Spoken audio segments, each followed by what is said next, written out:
This is CNN. Checking the hour's top stories, President Bush ordered about 28,000 troops today to Somalia to help in the relief effort there. In a national address, Mr. Bush said their purpose was humanitarian, but he warned Somalian gangs and troops that the troops would take whatever military action necessary to safeguard lives. Support troops from McGuire Air Force Base are leaving for Somalia tonight. A Pentagon official says support personnel are often among the first to leave to help pave the way for the larger deployment. That's expected to begin on Monday. The U.S. force will consist largely of 16,000 Marines from Camp Pendleton and 10,000 Army troops from Fort Drum.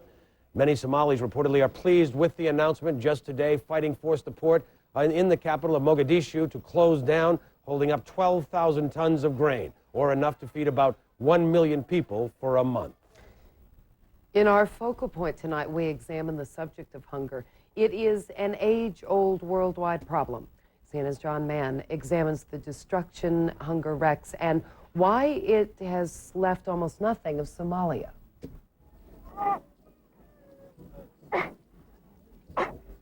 The picture of starvation, a picture that's moved the world to take military action in Somalia.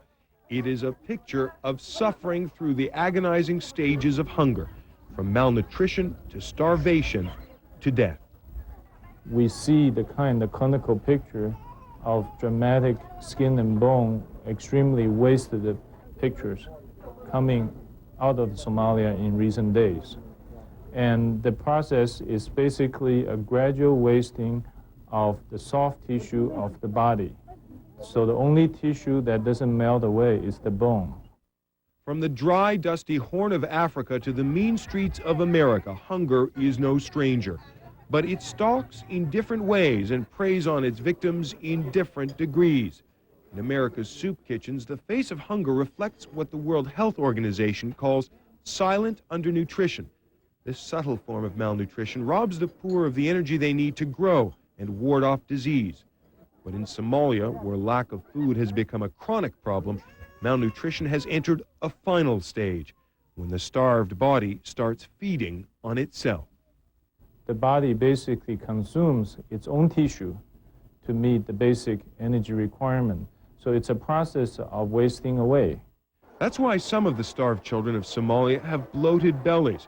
The muscles normally holding back their abdomens have been broken down. Why has hunger in Somalia reached such an epidemic stage? The answer lies in Somalia's harsh political and geographical landscape. Somalia has become a crossroads for the forces of famine, drought, and civil war. Eastern and Southern Africa have been suffering their worst drought in 20 years, threatening some 40 million people in 16 countries with famine. On the heels of the fighting and famine that have driven out hordes of refugees in the Horn of Africa, starvation starts its own relentless march. And in its tracks, disease is quick to follow. And a malnourished child is much more likely to come down with a disease because their immune system, once they're less than 80% of their normal body weight is really impaired. This is not the first time U.S. troops have mobilized to attack hunger. After the Persian Gulf War, U.S. troops airlifted relief supplies to Iraqi Kurds. But the problem persists long after the troops go home. It's not always as simple as just bringing food in and having a plate full of food on the table, because people who are severely malnourished, they've gone into this vicious cycle where their health has been impaired, their bodily functions are down, their heart may not be functioning properly, they may be having severe diarrhea, their immune system's been impaired, so they're more at risk for other diseases. U.S. troops heading into Somalia are trained for decisive battles and quick victory.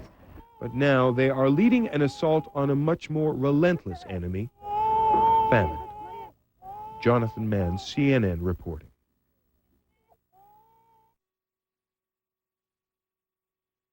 Focal Point is brought to you by Sprint, not just another phone company.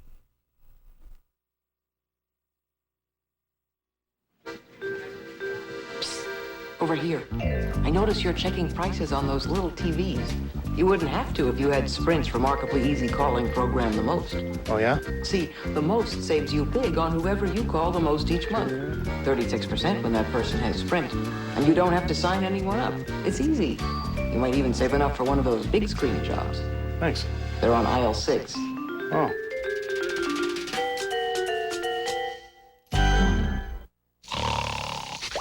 Bacon! Bacon! Where's the bacon? I smell bacon! Bacon! Bacon! Gotta be bacon! Only one thing smells like bacon! That's bacon! Bacon, bacon, bacon, bacon! There! From that bag! What's it say? I can't read! Please, please, give me what's in the bag! Chewy, yummy, smoky bacon! There you go. Oh boy, oh boy, oh boy! No, no, no, no, no, no! It's bacon! No, it's Bacon Strips, brand dog snack from Purina. Bacon Strips. Dogs don't know it's not bacon. It's bacon!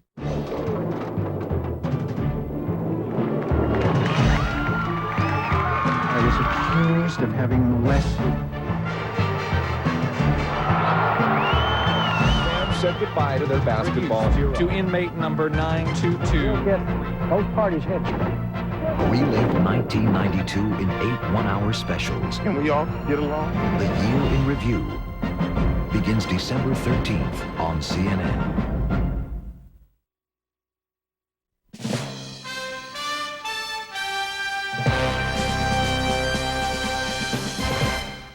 Astronauts aboard the Space Shuttle Discovery had to scrap their space junk experiment today. Electrical problems prevented deployment of several 2-inch metal balls. The orbs were to be shot into space so they could be tracked with radars and telescopes.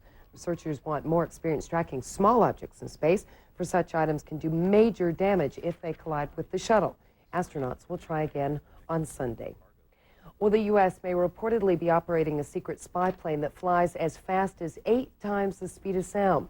That's from the Wall Street Journal, which cites a soon-to-be-published report in the British defense journal Jane's Defense Weekly. It says the plane cost $1 billion and has been flying at least 3 years. The Senate Select Committee on POW/MIA Affairs held its final public hearing today. The hearing was not without controversy. CNN's Carl Rochelle reports. More than 2,000 American soldiers who went to Vietnam are still unaccounted for. Those men and reports that some of them may still be alive and held prisoner have been the focus of more than a year of Senate hearings. But the panel has heard little to encourage hope of finding Americans still alive. The investigations of those cases have turned up no new evidence that would support those original conclusions that the people had a chance of being alive. And contrary, in many of those investigations, they've turned up positive evidence that the person is not alive. Vietnam recently opened museums and archives to U.S. investigators. Officials say that will go a long way toward resolving the fate of many of the missing. Hanoi says it has no more remains of Americans, but U.S. officials doubt if Vietnam is telling the truth. I remember being told 2 years ago in Hanoi, there are no archives. We have no archives. Why would we not give them to you? Why is that different than the remains? Investigators say there are more remains in Vietnam, but there is some question about who controls them. I do know that there are many remains being held by private citizens, and I've addressed that with the Vietnamese because it's against their law. They tell me that they're trying to find a way to solve that problem. The man who uncovered the cache of artifacts in Hanoi says the only way to get the additional remains is to encourage the Vietnamese people to help.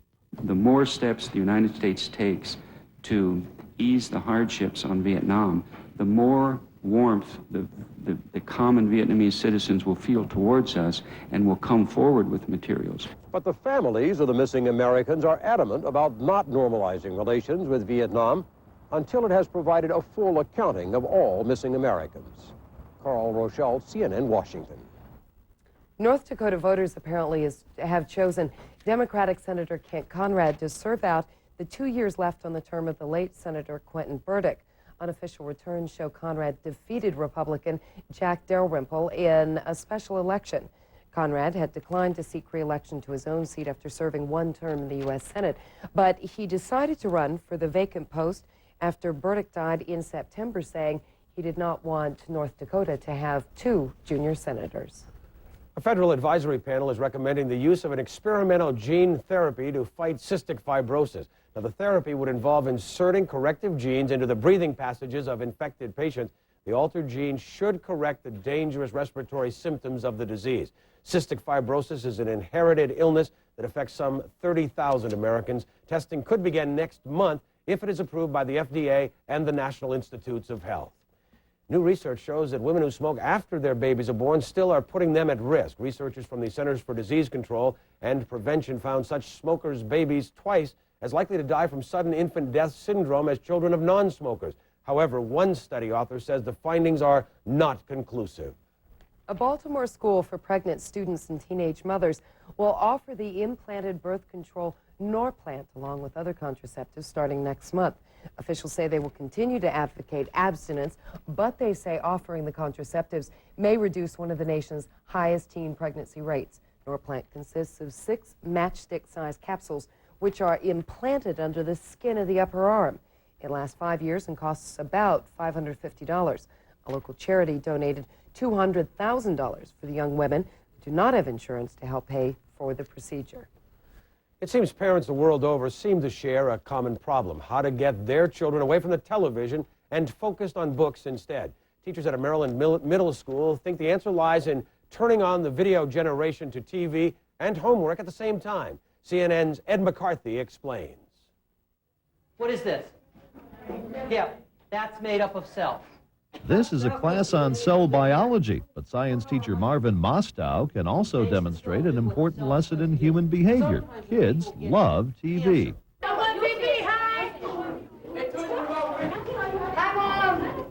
Especially when they know the star. So Mostow decided to use this magnetism as a learning tool. The result? Video homework. And it dawned on me that just that VCR with that rewind button and that pause button meant that a kid can go at their own pace.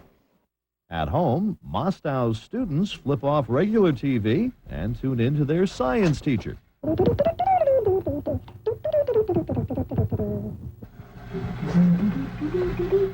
Mostow's shows review details covered in lectures, mixed with the ever-popular clips of the students themselves and the less popular written quizzes. Put in the correct word for each one of the numbers. While students at the White Oak Middle School may not get excited doing regular homework, they actually feel privileged to get video homework. Well, my friends like them. Most of them like them. Mostow admits he's not a professional television producer, but he knows what he wants and what he doesn't get from commercially available video lessons. Instead of just saying the cell has vacuoles, I want to say, well, vacuoles are like that water tower down the street that's holding all that water.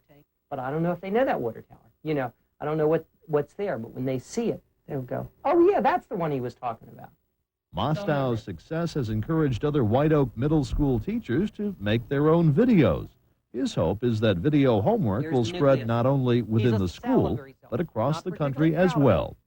Ed McCarthy, CNN reporting. The assembly line where they're actually making the... Science and Technology Today is brought to you by the new Dodge, a division of the Chrysler Corporation.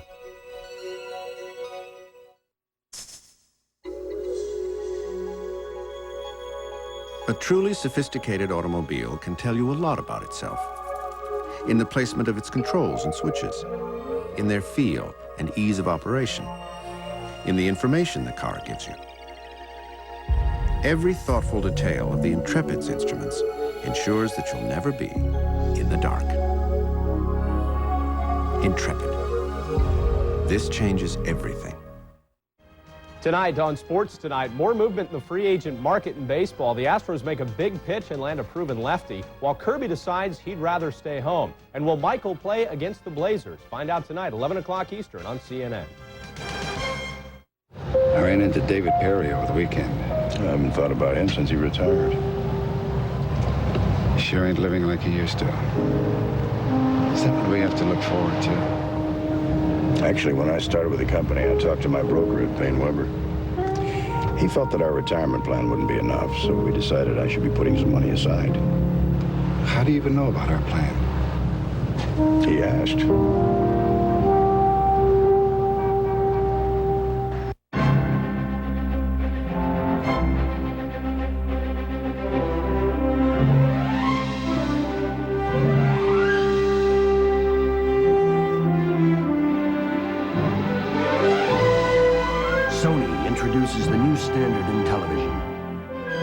Trinitron XBR Squared. Hey, look! It's the Grand Canyon! It'll change the way you feel about everything you see. From Sony.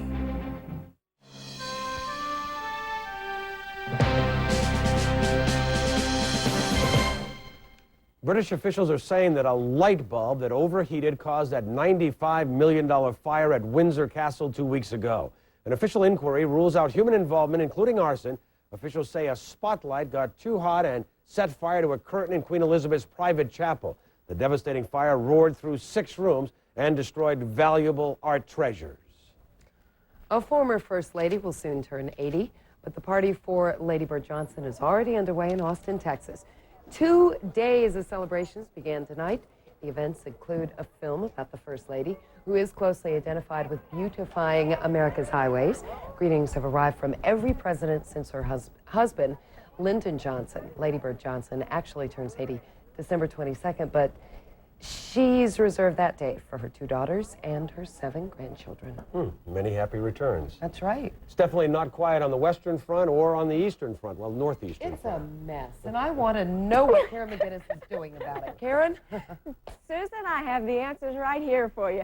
We've been watching this all along, just about all week long, and now finally that same low-pressure center which produces soggy weather across northern and central California that's producing the soggy weather in southern California is moving onshore, and guess what it's doing? It's pulling in all that cold air and the moisture, just pulling it right off the Pacific, and on top of that there's an upper-level low which is developing across the Four Corners. It is really pretty treacherous, not just there, but extends all the way over into the panhandle of Texas. Some of the police agencies are reporting that they are seeing some freezing rain and sleet on the roads. Now, what you're looking at is from Albuquerque, New Mexico. Look at that.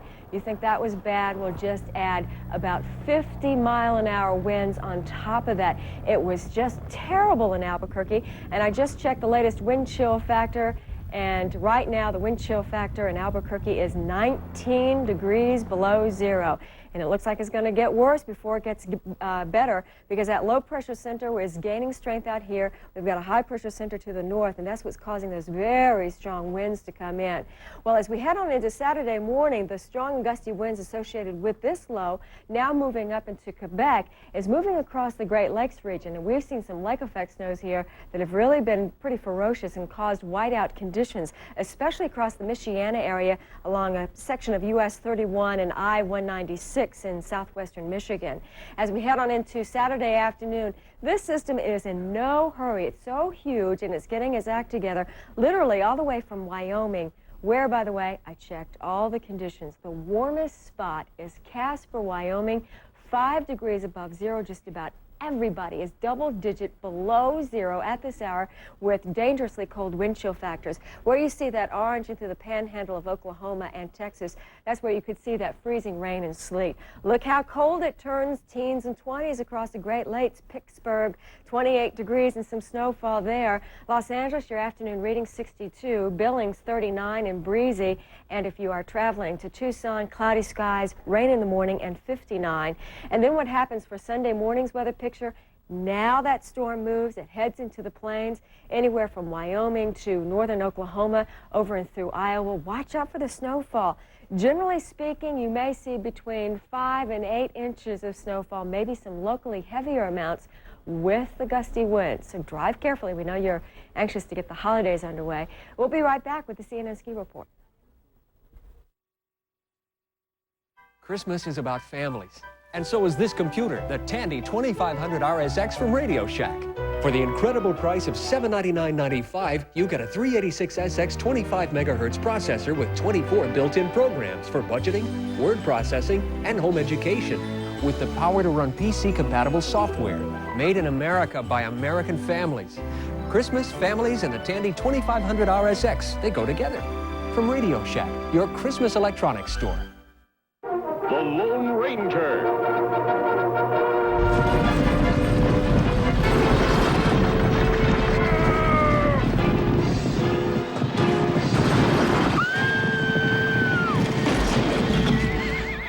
Who was that masked man who stopped the horses? I don't know, but he give me this.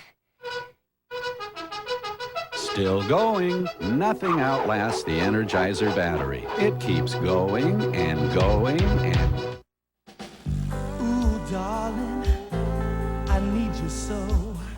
Never ever gonna let you go. 'Cause I'm the one for you. Hey, I'm the one. Capture the ones you love without missing out on the fun yourself with a Sony Handycam, America's most popular camcorder. If you've been hiding from nighttime cold medicines, try Robitussin Night Relief. This is different, dear. It has no alcohol, unlike that other, which has 25% alcohol. New Robitussin Night Relief, nighttime cold medicine from a name you trust. Has the joy of driving become a casualty of the times? Introducing the new Saab 9000 CSE. A car you can drive hard with your conscience intact.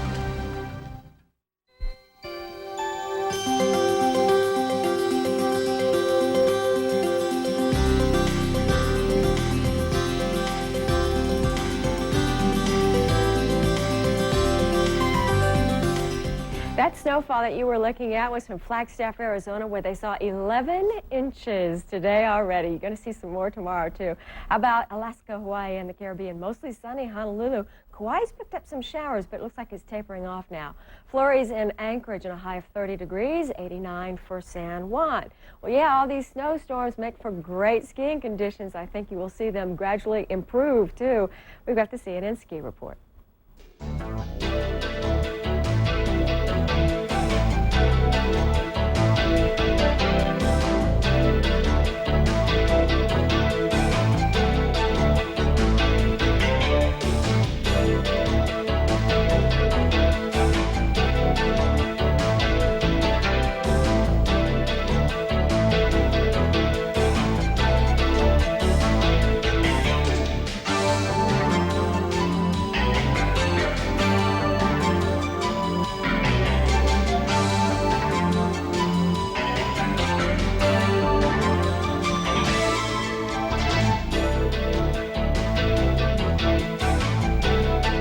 As you head out there, drive very carefully and have a terrific weekend. Susan?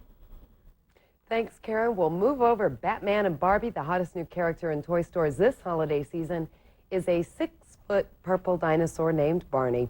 Barney's the star of books and educational videos aimed at preschoolers.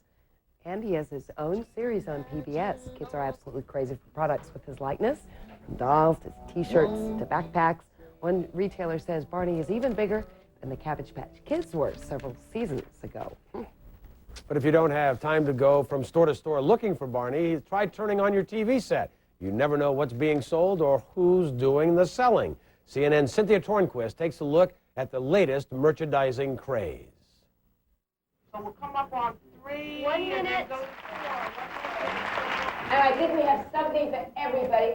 Joan Rivers, whose jewelry and clothing collections have earned millions for the QVC shopping channel, stars in a new live special to air on Tribune Broadcasting stations. First, we all went to malls. Then we all said, oh, look, you can sit home and get it in catalog. This is like three-dimensional catalog. You're seeing it, it's moving for you, people are describing it. So it's the next step from the catalogs. I think this is absolutely the way for the future. I've gone through more stores in the last 2 months than Madonna has gone through men. I mean, There's no question that Joan Rivers is one of the best spokespeople in America. I mean, her jewelry collection has sold over $28 million worth of inventory. And what we're hoping to do is to translate that great taste in jewelry to her taste in other objects. Rivers is one of several celebrities selling products on television. Others can be found on the granddaddy of shopping channels, the Home Shopping Network. My things are so sparkly, you'd never imagine I'm not wearing the real thing. Drag it out of the closet, get to it, and give them a facial. They love it. And QVC's competitor, the Home Shopping Network, expects to pull in more than $1,200 million in 1993. The Home Shopping Network reaches 15% of the television viewing audience, many of them women over age 40. We count on impulse shopping, that you see something that you may have wanted, and you pick up the telephone and place your order. I have sold in 2 shows $1,200,000 worth of merchandise on Home Shopping Network. That's limited edition artist prints, Kachina dolls, and jewelry. Robin Leach, who has been selling Meineke mufflers, recently was the host of Nightcap, a one-hour variety show seen on ABC that invited viewers to purchase products by telephone. We take other people's products, we sell them, we make a commission. That's how we make profits. What will happen in the end is that we will make our own products, we will then sell them, and then we will have everything. What I'm holding in my hand will change the way you watch TV forever. Now, are these programs in the best interests of the consumers? Sure. You just got to make sure the people that you're dealing with are reputable and have a track record. Some 65 shopping channels have come and gone. There are too many of them. And I think in the next couple of years, you'll see who the survivors are going to be. As technology changes, a new brand of home shopping will develop. With the introduction of more cable channels, you may expect to find video catalogs and video malls where you can virtually shop on demand. Cynthia Tornquist, CNN Entertainment News, New York. That's for couch potatoes that really know how to slice their time accurately. That's right, and want to buy things. That's all for this edition of World News from the CNN Center. I'm Patrick Greenlaw. And I'm Susan Rook. Thank you for joining us. Sports Tonight is up next in case you're shopping for sports scores. Sorry, it's Friday. Well, this is the season for giving, so I'll let that one pass and tell you what, we're going to give you a half an hour of sports. Bob Lorenz and me will be along next. Scores, highlights, and a lot more. Plus, we'll tell you where Kirby Puckett will play next year. Stay with us. It's all next.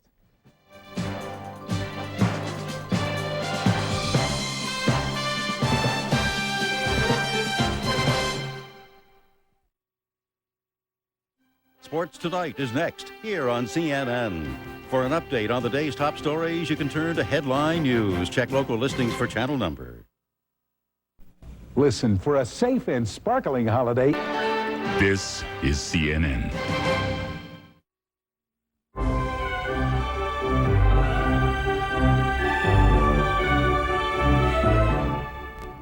Hello, I'm Natalie Allen in Atlanta. Science and Technology Week is just ahead on CNN Weekend, but first we'll update the news for you. America has declared war on starvation in Somalia and has sent out the vanguard of a major military effort to save more than 1 million desperate Somalis. The first troops are not due in Mogadishu, the capital, until early next week. Their goal? To shield relief supplies from rival gangs who've stolen the food or blocked delivery. A leader of one of those gangs welcomes U.S. troops. We expect from U.S. forces to deliver the food who lie in the ports, and the people are really suffering for that food, and there is not any possibility to reach this food to the needy people. So first step, they might take this and distribute the food to the needy people. Second, they have to disarm the irresponsible people who carry the gun and killing every day 100 persons. Soldiers from National Guard and Air Force units packed up and took off last night from McGuire Air Force Base in New Jersey. They'll help set up an air bridge to ferry about 28,000 troops from the U.S. to Somalia. Those troops are ready for anything, regardless of how Somalia's warlords greet them. Frankly, they have offered cooperation. If you examine the statements of the faction leaders over the last week, they have been rather forthcoming. They have indicated that they will welcome us and work with us. So let us go in on that assumption.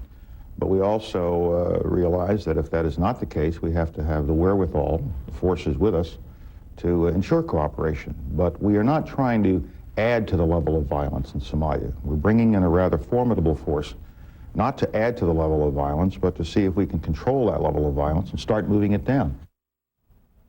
You can see all of Powell's interview on CNN's Newsmaker Saturday. That's at 1:30 p.m. today. Russian President Boris Yeltsin has survived an attempt to strip his power.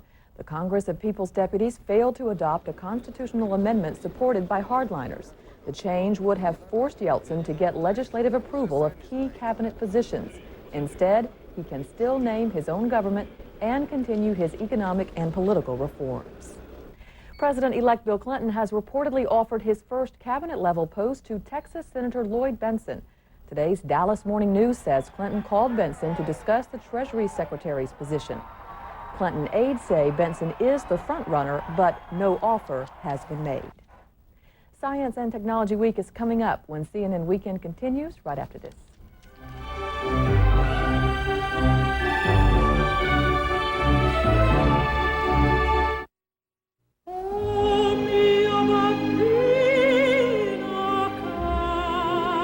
Now, by special arrangement with the world's leading record companies, we proudly present 50 great moments of opera. And here they are.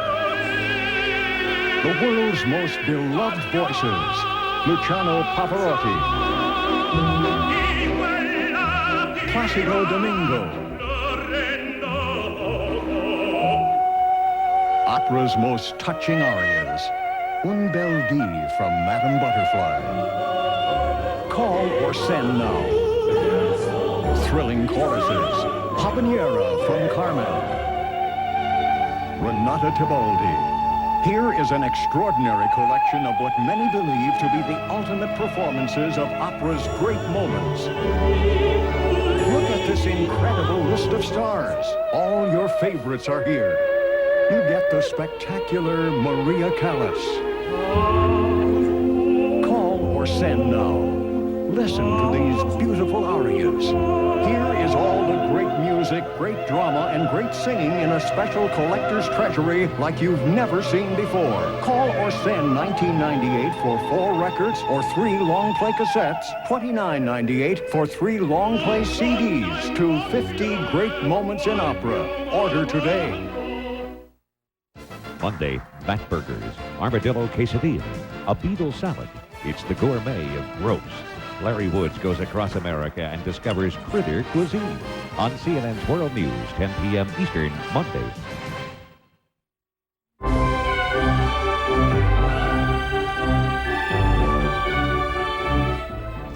Well, what would a teenager rather do, watch TV or do biology homework? For one group of students, the answer is both, and at the same time. We'll find out why on Science and Technology Week with Miles O'Brien up next on CNN Weekend. Some of NASA's most advanced materials and ideas are now on the market for commercial use. We'll show you what they can do for consumer products. The atomic age began 50 years ago this week. We'll take a look at the past and the future of man-made nuclear reactions. Also, New England sailors have seen the light, and it's a laser guiding them into a channel. We'll show you how navigation beacons are going high-tech. Those stories and more are just ahead.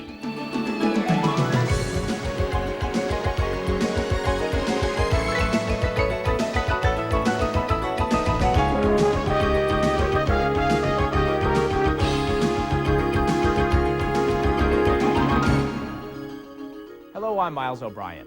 On one part of the Connecticut coast, the harbor lights include some strange-looking fixtures.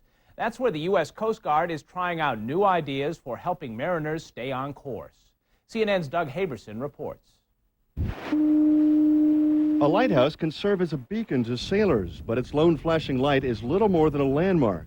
The Coast Guard is testing several new systems that it hopes will make navigation through treacherous channels easier and safer. Perhaps the most promising light source for use at night is the laser.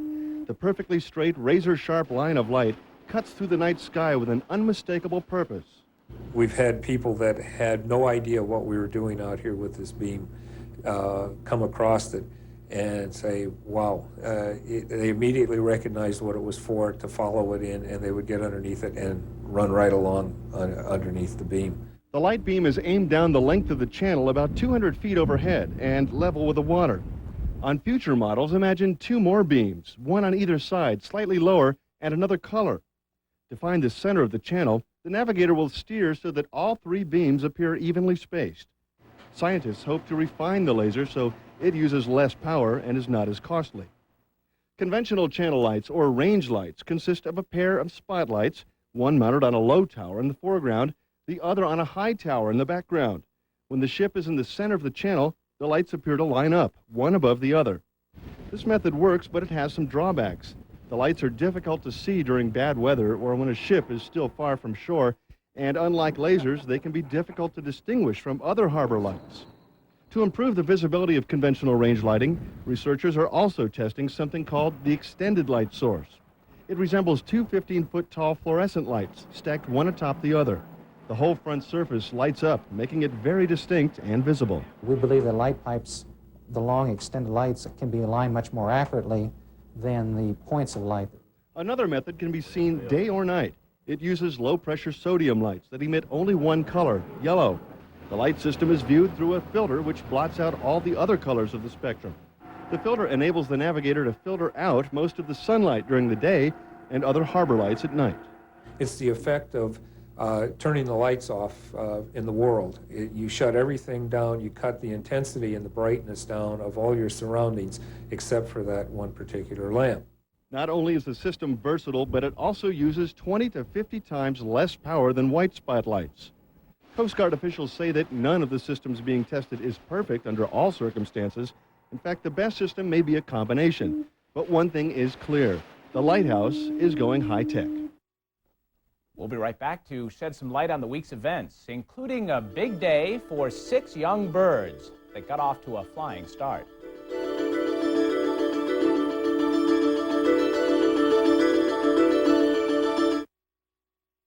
Science and Technology Week is brought to you by the New Dodge, a division of the Chrysler Corporation. We saw that we could move the windshield forward on a sedan and reduce wind noise while increasing visibility. We saw that moving the wheels toward the corners would result in greater stability and more passenger room. We saw that this cab forward design is not only more aerodynamic, it looks like nothing else on the road. And now that we've seen what's possible on a four-door sedan, we can't see building one any other way. Intrepid. This changes everything.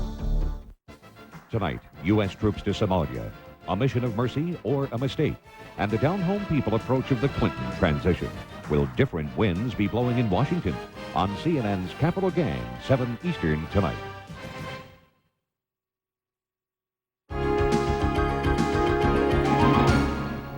Among the phenomena in the news this week, free birds, a tethered helicopter, and new images that took 10 billion years to get here.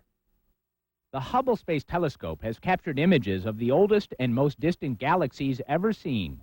On Tuesday, NASA released photos showing a cluster of galaxies that could be 10 billion light years away. That means the galaxies appear to us as they were 10 billion years ago. The universe is thought to have begun 15 billion years ago. Enlargements of the photos reveal for the first time the shape of these distant galaxies. Scientists say the images will help them understand how galaxies formed in the early stages of the universe. 6 California condors flew to freedom this week. The 4 females and 2 males had been raised at the Los Angeles Zoo. They joined the only other California condor in the wild, which was released almost a year ago. The birds were nearly extinct when the last wild one was captured in 1987. There are now 63 California condors in the world, most of them in zoos. A Japanese company has built a helicopter that gets airborne using air, compressed air, that is. This prototype chopper is powered by compressed air that's pumped through the rotor blades. It can't go very far since it has to stay tethered to a large compressor. The developers say the helicopter could be used as an inexpensive way to train new pilots. I wonder if it comes with an extension cord. Until recently, the government had a treasure trove of technology locked up in federal laboratories. Now it's starting to open up those labs to industry. CNN's Eugenia Halsey reports the alliance is producing everything from 21st century cars to new medical technology. New laws are enabling agencies like NASA to share space-age technology with American business.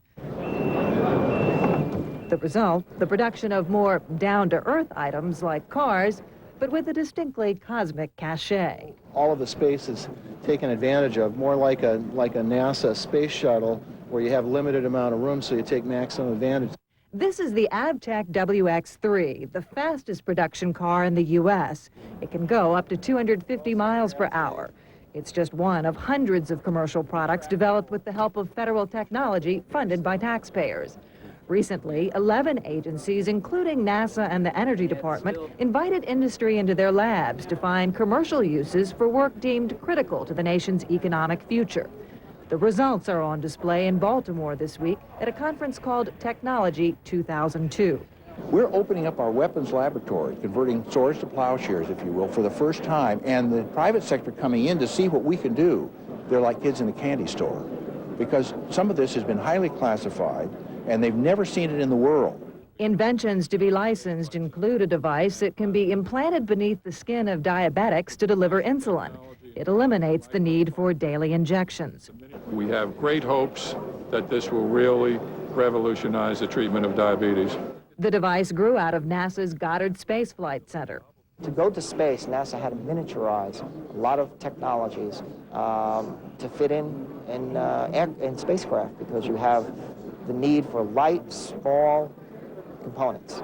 That technology has found its way down to Earth for use in biomedical systems. Will this transfer of federal technology continue under the Clinton administration? People here say yes. All of these things are compatible with Governor Clinton's approach. Supporters of this cooperation between business and government say it keeps industry from having to reinvent the wheel and will make the U.S. more competitive in the 21st century. In a few minutes, we'll give you a phone number where you can order transcripts of our program. And when we come back, what kind of climbing ropes hold up best when the going gets rough? We'll show you how the experts find out.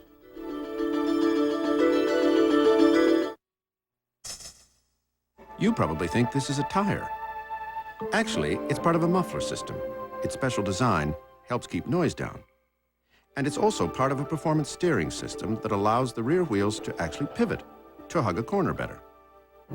It's also an integral part of a suspension system that's precisely tuned to the way you want the road to feel. Where can you buy a tire this different? Just buy one of these. Intrepid. This changes everything.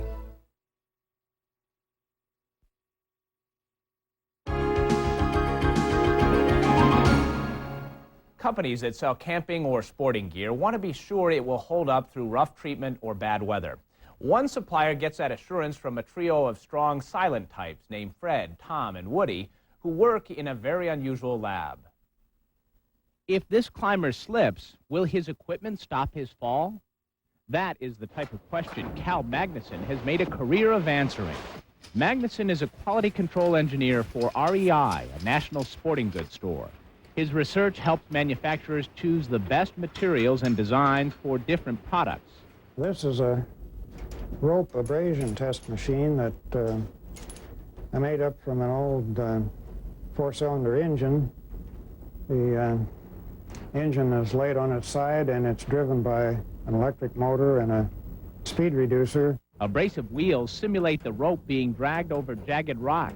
Different ropes wear at different speeds. Some will maybe run twice as long as others on this test, which means they would wear longer on a rock climbing surface.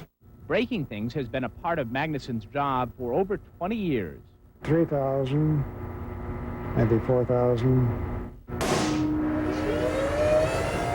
Here he tests climbing rope clips called carabiners. The carabiner on the right started out looking like the new one on the left. Magnuson found it could withstand about 4,000 pounds of pressure before breaking. Yes.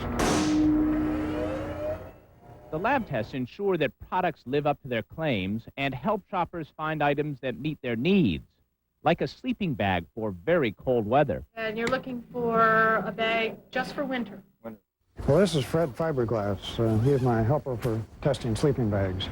Fred is full of water that is heated and circulated to simulate body temperature. A thermometer inside Fred shows how well a sleeping bag keeps him warm as the temperature in the special freezer drops. It's not an absolute value that we're looking for, but a comparison of sleeping bags, so we can tell how much warmer one bag is than the other. This is Tom Torso, Fred's half-brother. We use him for testing upper body garments, jackets, shirts, underwear.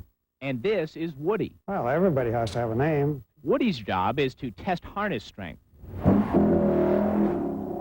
Well, that was the sigh of relief as the load is released from Fred, from Woody, rather. Fabric testing machines have less personal names.